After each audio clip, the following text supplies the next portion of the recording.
A reading from the Gospel according to Matthew.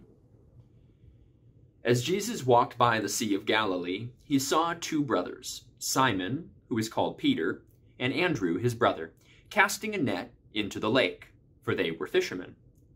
And he said to them, "Follow me, and I will make you fish for people." Immediately they left their nets and followed him. As he went from there, he saw two other brothers, James, son of Zebedee, and his brother John, in the boat with their father Zebedee, mending their nets, and he called them. Immediately they left the boat and their father and followed him. The word of the Lord. Well, happy St. Andrew's Day, everyone. Perhaps not known quite as well as, say, St. Patrick's Day out in the general population, but St. Andrew's Day is a big one, November 30th. Because St. Andrew, of course, was one of the first disciples of Jesus, one of the first to hear his call and drop what he was doing and follow him, one of the first apostles, one of the first people who Jesus sent out to do the work that he had given him to do.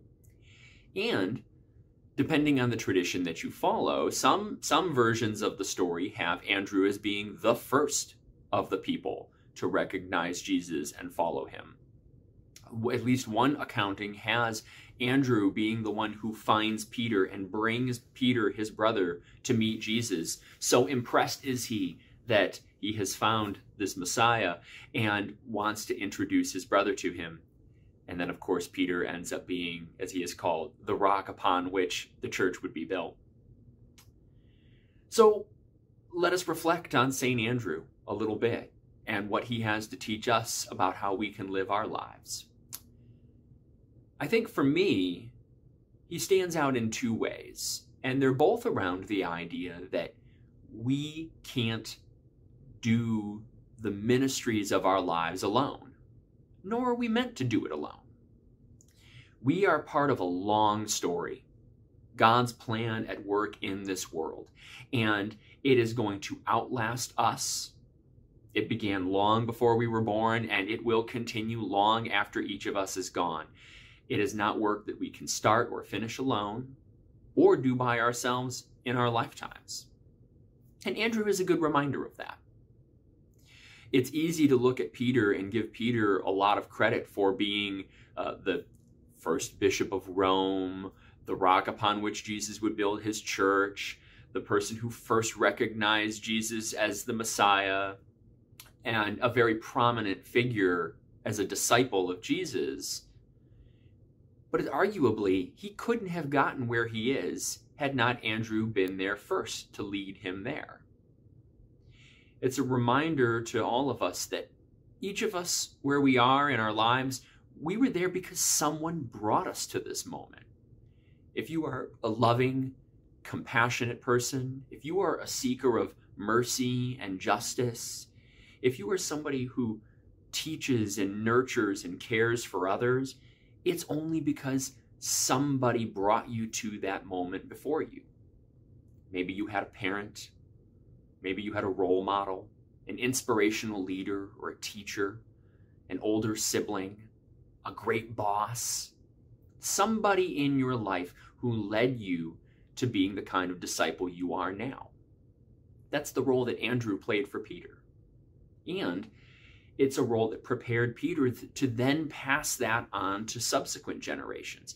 You now can take the gifts that you were led to by whoever led you there, and you can now pass those on. You can be the Andrew for a next generation.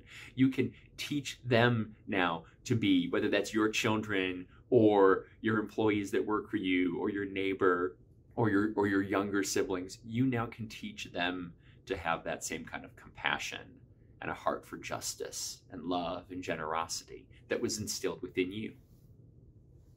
It's also worthwhile pointing out that when the apostles were all sent out to be the church, none of them could have done it alone.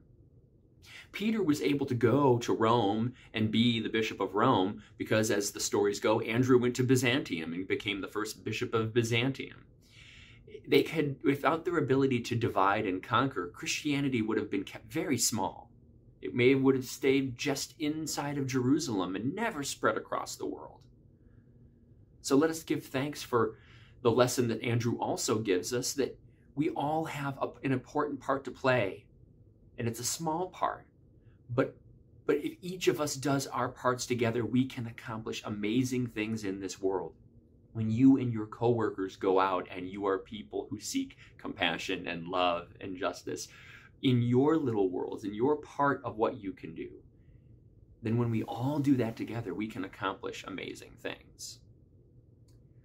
So on this day, St. Andrew's Day, let us lift up this example and give thanks that Andrew reminds us that we are just one small part of a long tradition of discipleship, and we all doing our parts have an important role to play in the difference we can make in this world.